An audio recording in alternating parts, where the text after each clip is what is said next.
मुंबईच्या वाशीमध्ये विसावा हॉटेल समोरच्या रस्त्यावर एका मद्यधुंद कार चालकाने बाईक स्वाराला जोरदार धडक दिली आणि बाईक स्वार गंभीर जखमी झाल्याची माहिती आहे। त्याला वाशी येथील महानगरपालिकेच्या रुग्णालयामध्ये दाखल करण्यात आलेलं असून मद्यधुंद कार चालकाला संतप्त जमावाने मारहाण केलेली आहे आणि कार चालक स्वतः एपीएमसी पोलीस ठाण्यामध्ये हजर झालेला असून पोलीस त्याला उपचार आणि वैद्यकीय चाचणीसाठी वाशी येथील मनपा रुग्णालयामध्ये घेऊन गेल्याची प्राथमिक माहिती आहे। बातमी पाहतोय नवी मुंबईमधून।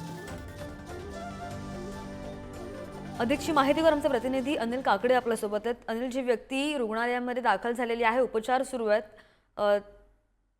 त्यांची प्रकृती कशी आहे आणि ज्यांनी धडक दिली आहे, ज्यांच्यामुळे ऍक्सिडेंट झालाय, त्यांच्यावर पोलिसांनी काय कारवाई केली आहे? नक्कीच श्रद्धा, काल रात्री नवी मुंबईमध्ये पुन्हा एकदा हिट अँड रन सारखा जो प्रकार झालेला आहे, जो 2 दिवसापूर्वी जो महापेमध्ये जो विद्यार्थी मरण पावला होता जॉगिंग करत असताना, त्यालाही हिट अँड रन अशामध्ये तो अपघात झालेला।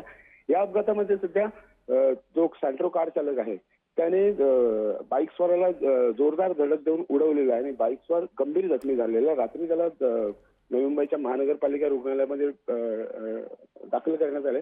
मात्र ह्या अपघाताच्या नंतर या ठिकाणी असणाऱ्या संतप्त जमावाने त्या कार चालकाला तो मद्यधुंद असताना हे कळताच त्याला बेदम चोप दिला आणि त्यालाही खूप मारहाण करण्यात आली।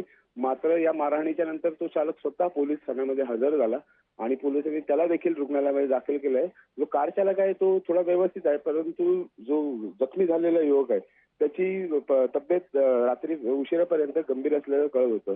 तरी पोलीस यापुढचा तपास करत आहे। श्रद्धा, अगदी माहिती घेत राहू अनिल, धन्यवाद दिलेल्या माहितीसाठी। नवी मुंबईमधून आपण ही बातमी पाहतोय। खडकेवर दुचाकीस्वार गंभीर जखमी झालाय।